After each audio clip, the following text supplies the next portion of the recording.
नमस्कार sir. Sir Sahib जी। Sir क्या नाम है आपका? नरसिंह दास नाम है मेरा। मैं ग्राम मैना, तहसील चिन्नौर, जिला ग्वालियर, MP। सर संत रामपाल जी महाराज से नाम दीक्षा आपने कब ली? 2014 में ली सर। सर संत रामपाल जी महाराज से नाम दीक्षा लेने से पहले क्या आप कोई भक्ति साधना भी करते थे? और मैं भक्ति करता था। पहले एक महात्मा जी ने नाम दे रखा था मेरे को, उन्हीं की सेवा करता था और उन्होंने एक मंत्र दे रखा था तो उसी पे साधना करते रहते थे। मैं तो बाबा बन गया था और घर छोड़ दिया था मैंने 2000 में ही। फिर जो एक महात्मा जी थे चरणदास जी, उनको मैंने अपना गुरु बना लिया। उनने मेरे को मंत्र दे दिया तो बस उन्हीं की सेवा करता रहा और उन्होंने बता दिया बेटा जी भक्ति करते रहो, नाम जाप करते रहो और आपको भगवान मिलेगा। तो बस वो करते करते करते करते जब उनके नाम से कुछ नहीं उगाया था तो फिर मैंने दूसरे गुरु बनाए। तो उनने भी बता दिया कि भाई ऐसे ऐसे भक्ति करो, आप ठीक कर रहे हो। तो उनने बता दिया कि आप व्रत करो और उपवास करो, जितना हो सके उतना करो, ऑटोमेटिक ये पूजा पाठ बंद कर दो, आप तो तपस्या में लग जाओ। फिर मैं एक गुफा बनवाई और गुफा बनवा के फिर मैं उस तपस्या में लग गया। मैंने खाना पीना भी बंद कर दिया। 5-6 साल मैंने कोई अन्न आहार नहीं किया, केवल कोई फल फ्रूट आ जाता तो खा लेता था और कभी कभार आलू वगैरह आ जाते थे तो उसको भूंज करके खा के और गुफा में घुस जाता था। 5 साल तक जब मैं साधना करता रहा तो एक सिद्धि सी प्राप्त हो गई मेरे अंदर। इतना मैं देख लेता था कि जब कोई मेरी गुफा की तरफ आता था तो मैं उसको देख लाता था 1 किलोमीटर 2 किलोमीटर दूर से कि कोई मेरी तरफ आ रहा है। और कुछ ला रहा होता था तब भी देख लेता कि आज फलाना आदमी आ रहा, मेरे लिए ये चीज़ लेके आ रहा है। तो मैंने सोचा कि अब तो बहुत अच्छा हो गया। बोले तपस्या वो गुरुदेव ने मेरे को सही बताई थी, जो कि इतनी बड़ी उपलब्धि मेरे को हो गई। मैं इसी को ही बहुत बड़ा चमत्कार मान रहा था गुरुदेव का।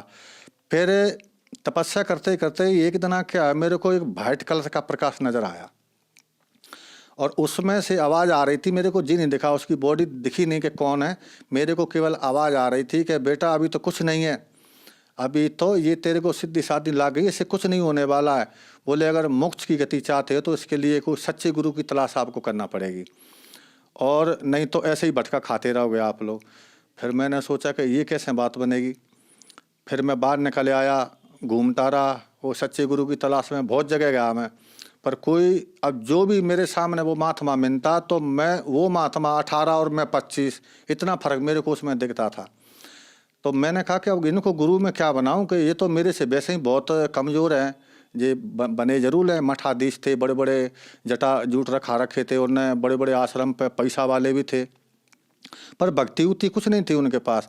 जब मैं उनको अपनी आंख से देखता था तो उसमें कुछ नहीं था, केवल पैसा था उनके अंदर। कईयों पास गया तो एक बार मेरे को कबीरपंथी कुछ भाई मिले। उनने कहा महात्मा जी कहाँ जा रहे हो? मैंने कहा भाई ऐसे सच्चे गुरु की तलाश के लिए मैं जा रहा हूँ कि जिसके पास शब्द होए, वो शब्द लेने जा रहा हूँ मैं, जिससे भक्ति साधना करके अपनी मोक्ष की गति पा सकूँ। तो वो बोले कि हमारे गुरुदेव शब्द बताते हैं, आप हमारे गुरु जी के पास चलिए।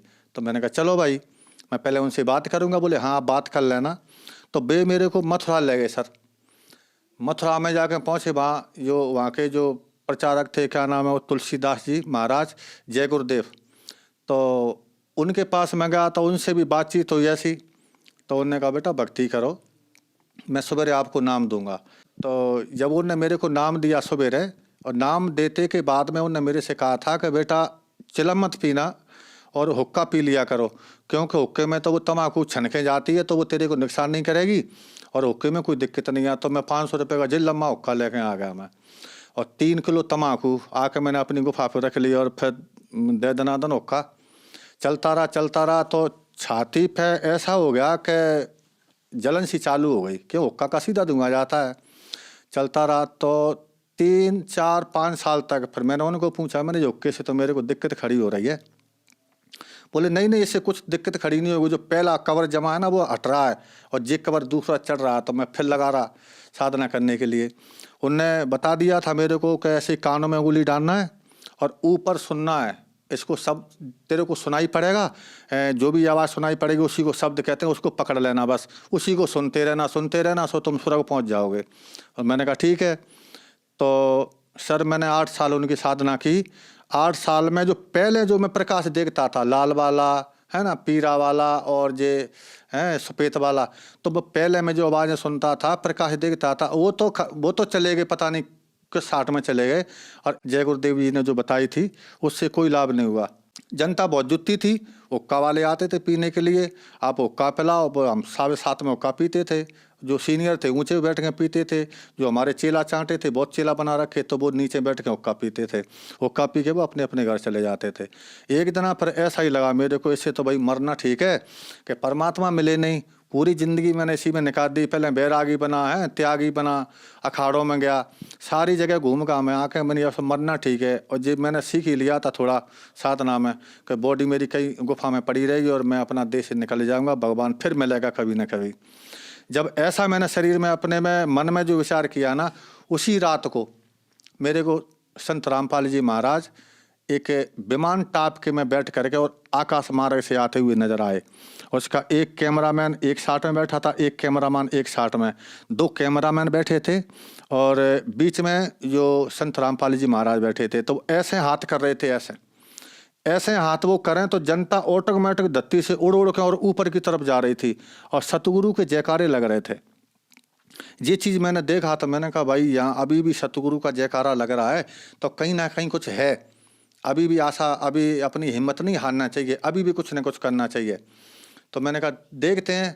फिर सुबह एक भगत जी आए, इन्होंने जय गुरुदेव पंथ को छोड़ करके और संत रामपाल जी महाराज से दीक्षा ले रखी थी। पहले वो हमारे ही गुरु भाई थे। तो वो आए तो उन्होंने कहा कि भगत जी आप वही साधना कर रहे हैं। मैंने कहा क्या बकवास कर रहे हैं? भगत जी कहता है, पहले तो महाराज कहता था, आज भगत जी क्यों? बोले नहीं, बोले पहले महाराज हमारे लिए आप पहले महाराज थे, अब भगत जी हैं। क्यों? कि हमने संत रामपाल जी महाराज से दीक्षा ले रखी है और उन्हें सारा ज्ञान हमें समझा दिया। तो मैंने कहा कि क्या है? बोले कि आप ये पुस्तक को पढ़ लेना। तो वो मेरे को एक ज्ञान गंगा पुस्तक देखें गए थे। जब वो ज्ञान गंगा पुस्तक देखें गए तो एक दिन हमारी मजोटी लगी हुई थी हमारी गुफा के पास, वहाँ पे हुक्का पी रहे थे। हुक्का पीते पीते एक दिन याद आया, मैंने कहा भाई वो एक संत रामपाल जी के शिष्य थे, वो हमें जो ज्ञान गंगा पुस्तक देखेंगे, देखना भाई उसमें पढ़ना क्या लिखा है। तो एक हमारे शिष्य ने ला के मेरे को देखे, लो महाराज आप ही पढ़ लो। तो मैंने जब उसको देखा, इधर मैं चिलम भी हुक्का भी पी रहा था, इधर मैंने पुस्तक ऐसे करके देखी, तो उसमें मैंने एक दुआ पढ़ा। उसमें लिखा था कि सोनारी जारी करे सुरा 500 बार और एक चिलम हुक्का भरे वो डूबे काली धार। जब मैंने ये दुआ पढ़ा तो भगत जी मेरे दिमाग में ऐसा हथौड़ा सा लगा कि मैंने तो पूरी जिंदगी अपनी बर्बाद कर दी। पता नहीं मैंने कितना भटका खाया, व्रत किए, उपवास किए, साधुओं की सेवा की, संत बन बैठा, सब कुछ हो गया, पर वो भगवान इतना चिलम पिला पिला के मार दी, हमारी ज़िंदगी खराब हो गई। अब हमें कुछ प्राप्त होने वाला नहीं है और लास्ट की जो पौंड ज़िंदगी बची वो इसमें हुक्का में चली गई। अब क्या होगा? हे परमात्मा आप बचाओ कैसे भी करके।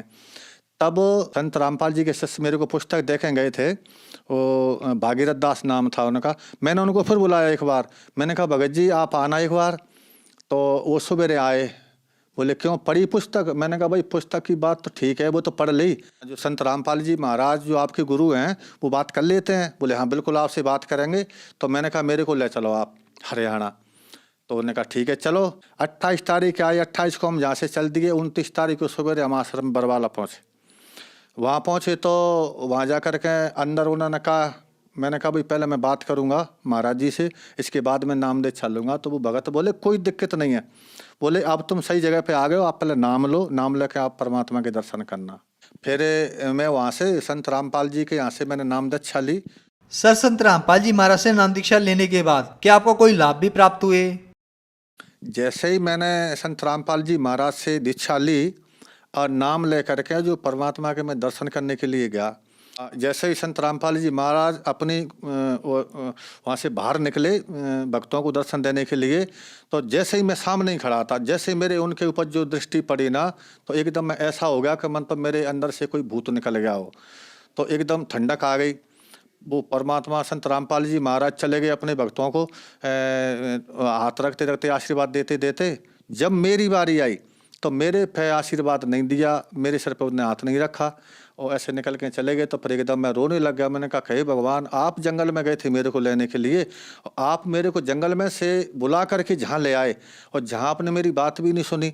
तो इतनी दूर से जब वो संत रामपाल जी महाराज लौट के आए और लौट के आए मेरे से कहा कि मैंने क्या नहीं सुनी बेटा तेरी, सब कुछ तो सुन ली। तो फिर मेरे को लगा कि भाई यहाँ जो पक्का काम है। तो उन्होंने कहा तुमने नाम दीक्षा ले ली? मैंने कहा नाम दीक्षा ले ली। बोले बेटा भक्ति करो। और जी हुलिया क्या बना रखा, मेरे बड़े बड़े बाल थे, बड़े बड़े जटा थे। तो मैंने कहा ठीक है, तो अब मैं भक्ति कर रहा हूँ।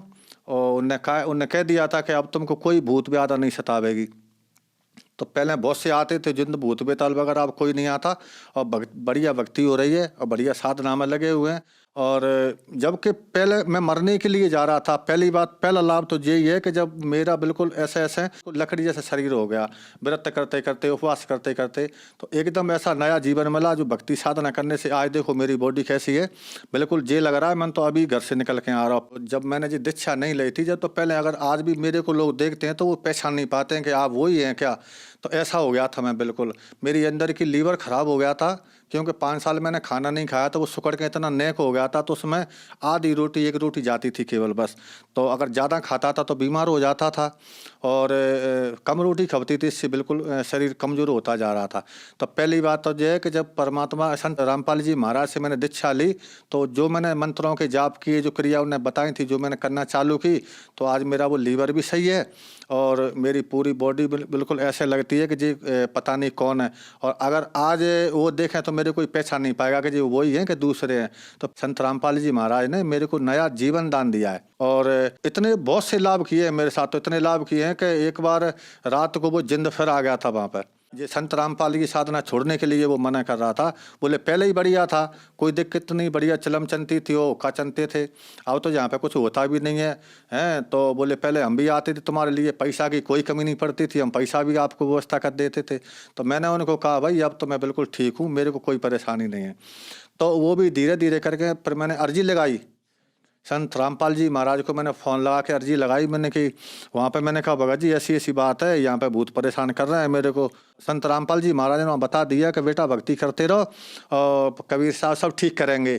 आप तो भक्ति करते रहो, भक्ति मत छोड़ना। अगर भक्ति छोड़ देना ना तो फिर वो परेशानी खड़ी हो जाएगी। तो आज मैं भक्ति करता आ रहा हूँ और आज तक के स्थिति में मेरे को कोई परेशानी नहीं है और आज बिल्कुल सही सलामत मैं आपके सामने खड़ा हूँ। जब मैं घर से बाहर नहीं निकला था तब तो गुट्टी शुट्टी ला लेता था, हैं। और जब मैं अपना घर छोड़ के बैराग ले लिया तो फिर वो नशा, चिलम और हुक्का और ये तम्बाकू बीड़ी सिगरेट बस इसमें लग गया। कभी कभार गांजे में जो अफीम आती थी, अफीम को भी खाते थे। अखाड़े में तो सारे नशा होते थे।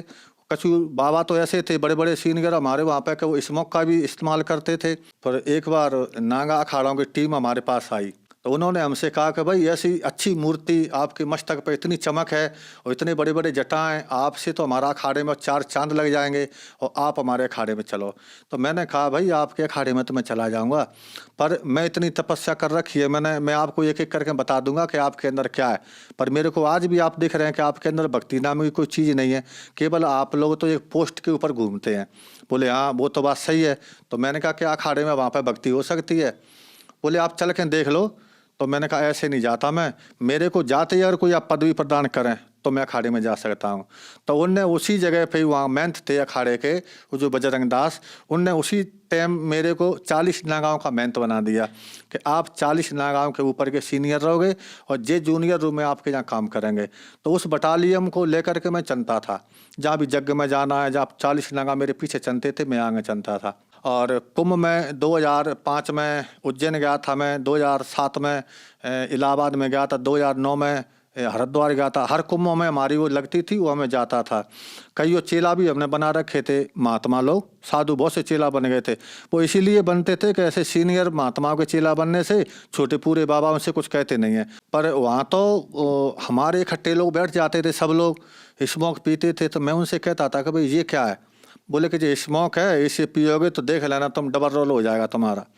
तो मैंने उनसे कहा कि जब आप इतना 1000 रुपये की स्मोक थोड़ी देर में पी लेते हैं और ख़त्म कर देते हैं, ये पैसा जो आ रहा है इसका आपके ऊपर पाप नहीं लगेगा? मैंने पहले रामायण गीता पढ़ रखी थी, इतना तो जानता था। तो मैंने कहा जी आप इतना नशा करते हो? बोले आप मस्त रहो, आप तो साधु बन गए, हमारे महंत ने ये कहा था कि आप साधु बन गए तो आपकी मुक्ति हो गई, है ना। और अब आपको कोई आवश्यकता नहीं है नशा करना है। बताओ, आप इतना सीनियर आपको बना दिए, अब आपकी कई चिंता है, आपको तखत दे दिया बैठने के लिए। तो मैंने कहा ठीक है भाई, पर मन में वो लगी रहती थी कि भक्ति तो करना पड़ेगी। फिर उन्होंने नशा चालू कर दिया और 40,000 की चिलम इतनी बड़ी, उसमें 10 तोला गांजा बनता था और 5 सिगरेट की डिब्बी उसमें मिला करके गांजा बच देते थे। 20 आदमी बैठ जाते थे महात्मा, फिर उसको पीते थे ऐसे ऐसे करके। वो अलग टाप है अखाड़े का, जो अलग नियम होता है। तो उसमें तो इतना का पूरा नशा का काम है, एक दूसरे में मारदार। अगर किसी ने गलती कर दी तो 20 लठ मारते थे उसको, लेटा करके उसके पीठ में मारते थे 20 लठ। वो हमारा मैं तो ऑर्डर देता था कि नरसिंह दास इसमें 20 लठ मारो लेटा कर। तो मेरे को थोड़ा दर्द होता था, तो जितनी जोरदारी का वो मैं तो बताता था उससे मैं धीरे धीरे मारता था, उसमें कैसे ज़्यादा चोटें ना है, हाथ घोड़े इसके टूट न जावे। तो इतने काम वहाँ पे जी लोग करवाते थे। फिर उनसे पैसा वसूले जाते थे कि तेरे को नागा बनना है तो 5,000 रुपये दे और भंडारा करवा। तो कम से कम नहीं तो 20,000 रुपये का टारगेट होता था एक नागा पंथ में। इसमें से 2-4 हज़ार रुपये अपनी जेब में डाल लेता था और बाद बकाया अखाड़े में जमा कर देता था। इससे अपना जो सारा खर्चा चलता रहता था वहाँ पे। और कोई कोई ऐसे बीच में आ गया कि भाई मेरे को नागा बनना, तो मैंने ऊपर भी नहीं भेजा, उसको नागा बना दिया तो पूरे 25,000 में ही अपने जेब में रख लेता था, उसका फर्जी पासपोर्ट में बना देता था। तो ऐसे चलता रहा। फिर वो मन में ये लगी रही कि भाई भक्ति जरूर ले, क्योंकि मैंने पहले साधना कर रखी थी। मैंने 5-6 साल पहले साधना, इतनी कठिन साधना की थी कि मैं किसी को मिलता भी नहीं था। लोग बाग मेरे को देखने के लिए तरस गए थे कि जी महात्मा इसमें गुफा में मर गया कि जिंदा है। तो जब ऊपर से अब आदेश हुआ कि इससे कुछ नहीं होता, कोई सच्चे गुरु की तलाश करो, जब फिर मैं गुरु की तलाश में निकला गुफा से, सब लोगों ने मेरे को देखा। और जब से जो मैंने ज्ञान गंगा पुस्तक पढ़ी और उसमें जो मैंने देखा और फिर मैंने गुरु दीक्षा ली संत रामपाल जी महाराज से, तब से नशा, बीड़ी, सिगरेट, गांजा, अरे पीने की तो चली बात का, मेरे पास कोई बीड़ी पीने वाला भी आदमी नहीं बैठता, ना मैं किसी को बैठाता मैं इन लोगों के पास, और ना हमारी गुफा पे कोई अब ऐसा आदमी आता कि जो बीड़ी पीता होगा। जब तक संत रामपाल जी महाराज के शरण में नहीं जाते, जब तक नशा से मुक्ति नहीं मिल सकती। क्योंकि मेरे को पता नहीं है, बहुत से मैंने प्रयास कर लिए थे, कईयों जड़ी बूटी खिलाई मैंने, कईयों बाबाओं के पास गया, उन्होंने कहा इससे तुम्हारा गांजा छूट जाएगा, नशा छूट जाएगा। तो बहुत सी मैंने कोशिश की, पर मेरा नशा नहीं छूटा और बराबर चलता रहा। कोई लोग मेरे से कहते थे कि महाराज आप गांजा कम पियो, चिलम कम पियो, तो मैं लठ लेकर उसको मारने दौड़ता था कि भाई तू कौन होता है, जो मेरी मर्जी है मैं पीऊँगा। और जबकि वो बेचारे, आज मेरे को याद आती है कि वो मेरे को बिल्कुल सही कह रहे थे, और आज मैं अफसोस करता हूँ कि उन लोगों को मैंने बुरा बोल दिया। संत रामपाल जी महाराज की अगर कोई पुस्तक भी पढ़ ली किसी ने, तो उसी से उसका उद्धार सा हो जाता है, ऑटोमेटिक उनको प्यास लगती है। इनके शब्द में और इनके मंत्रों में इतनी शक्ति है, इतनी शक्ति है कि ये चीज़ बगल में आती ही नहीं है। जो नशा हो, कुछ भी हो, सब बुराइयों से वो दूर हो जाता है बिल्कुल। ऐसी शक्ति है उनके शब्द में, शक्ति है। और जो नाम उन्होंने दिए हुए हैं वो बिल्कुल शास्त्रों में जो है उन्होंने एक एक बात बताई है, हर शास्त्र की बात मेरे को बताई। जब मैं समझ गया, क्योंकि मैं पहले पुराण शास्त्र पढ़ चुका था, पर मेरे को समझ में नहीं आ रही थी, उसकी वो कुंजी नहीं मिल रही थी, उसकी कुलजी जो ताला लगा हुआ था। ऊपर से मकान को तो देख लेता कि जो मकान बना है, फिर ताला खोल के अंदर नहीं जा पा रहा था, इसका मतलब क्या होता है। पर संत रामपाल जी महाराज ने सारा मतलब मेरे को समझा दिया। और पहले तो मैं इतना बड़ा जो गुरु पद पर बैठा हुआ था, तो कुछ लोग मेरे पास आया करते थे कि महाराज जब मोड़ा गांजा ज़्यादा पीता है, चिलम ज़्यादा पीता है, तो मैं चुप हो जाता था कि मैं क्या करूं, मैं तो खुद पीता हूं भाई। जब मेरी भी नहीं छूट पा रही है तो मैं तेरे लड़के की मैं क्या छुड़ाऊंगा। तो मैं चुप हो जाता था, उनसे कुछ नहीं कहता था, कह देता कि और किसी महात्मा को देख ले भाई, मेरे बस की बात नहीं है। और बहुत से लोग ऐसे आते थे, बस हमको तो वही लोग अच्छे लगते थे जो कुछ चिलम पीने वाले आते थे। कई लोगों ने ऐसे प्रश्न किया, मैंने कहा ना, फिर छुड़ाया, कुछ नहीं हुआ उससे। वो तो संत रामपाल जी महाराज की जब शरण में गए तो आज बिल्कुल मैं स्वस्थ हूँ, मेरे को कोई बीमारी नहीं, कोई रोग नहीं है, आज मैं बिल्कुल स्वस्थ हूँ और अच्छा हूँ। सर, जो जन समुदाय आज आपको देख रहा है, आप उन्हें क्या संदेश देना चाहते हैं? उनके लिए तो मैं तो उनसे सबसे यही कहना चाहूँगा कि भाई आपको विश्वास नहीं होता है तो मेरे को आप देख लीजिए, मैं भी आप ही के साथ था, आपके अखाड़े में था, आपके अखाड़े में मैंने काम किया, और भक्ति तो विधि कोई थी नहीं। तो आज आप मेरे को वो शक्ल देख लीजिए, ये देख लीजिए कि पहले कैसा था और अब कैसा हूँ। इसीलिए मैं तो सबको यही कहूँगा कि अगर कल्याण चाहते हो, अगर कल्याण कराना, अगर मुक्ति धाम आपको चाहिए, मुक्ति धाम में जाना है, तो आप संत रामपाल जी महाराज के शरण में आएँ और इनसे नाम दीक्षा लेकर के अपना कल्याण करवाएं। नहीं तो यहाँ पे कोई चारा नहीं है, कहीं पे भी चारा नहीं है। मैंने सारा कुछ देख लिया शुरू से भी। और जो हमारे जो भाई हैं जो पहले अखाड़े के, अगर वो सुन रहे हो इस इंटरव्यू को, अगर देख रहे हो, तो उनसे भी मेरी प्रार्थना है कि आप लोग भी ये अपनी विदुता को छोड़ करके और संत रामपाल जी महाराज के शरण में आकर के आप नाम दीक्षा लो और नाम दीक्षा लेकर के अपना कल्याण करवाओ।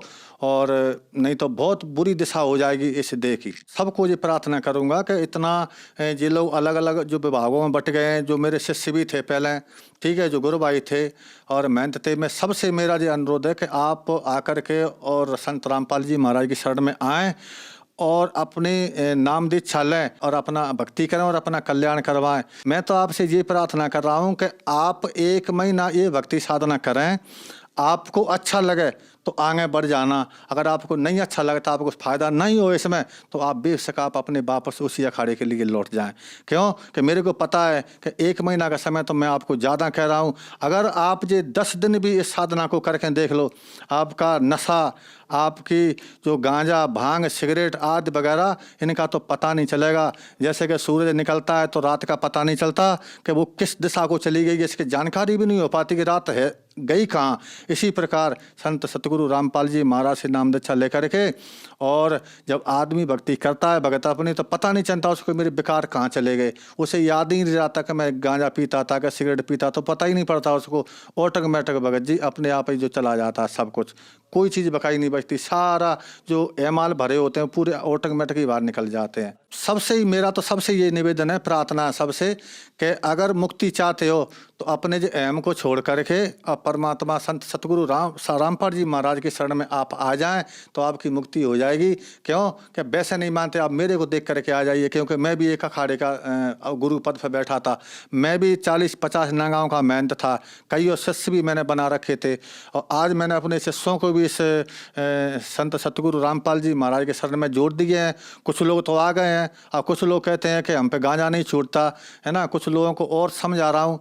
और जितने भी अगर हमारे जो हमको जानने वाले हैं, अगर मेरा इंटरव्यू सुन रहा हो, तो आप सबसे मेरा निवेदन है कि आप संत गुरु सतगुरु रामपाल जी महाराज के शरण में आकर और अपना कल्याण करवाएं और भक्ति करें। सर, संत रामपाल जी महाराज से नाम दीक्षा कैसे ले सकते हैं? संत रामपाल जी महाराज से दीक्षा के लिए परमात्मा ने वहाँ से हर प्रांत में, हर जिले में नामदान केंद्र खोल रखे हैं। तो कोई भी प्रांत से, और वहाँ पर टीवी पे, साधारण टीवी पे आप देखोगे तो नीचे पट्टी पे वो नंबर आते हैं। अगर जानकारी ना हो तो उस पर नंबर लगा करके आप फ़ोन पे पूछ सकते हैं कि पुस्तक कहाँ मिलेगी। वैसे तो परमात्मा ने इतना कर रखा है कि हर गांव-गांव, गली-गली में पुस्तक सेवा हो रही है। आप उनसे पुस्तक लेकर के उसे पढ़ सकते हैं। अगर उसमें अच्छा लगे आपको तो नाम ले सकते हैं, नहीं तो आप टीवी पे सतगुरु संत रामपाल जी महाराज प्रवचन देते हैं तो उसमें आप सुन सकते हैं। उसमें नीचे नंबर आ रहे हैं, उनमें आप नंबर को फ़ोन लगा करके आप पुस्तक मंगा सकते हैं और अपने नाम के लिए जानकारी भी ले सकते हैं कि हमें नाम कहाँ मिलेगा। हर जिले में और नामदान केंद्र खोल रखे हैं, वहाँ पे जा कर के और आप सतगुरु रामपाल जी महाराज से नाम दीक्षा प्राप्त कर सकते हैं। धन्यवाद सर। सत साहिब।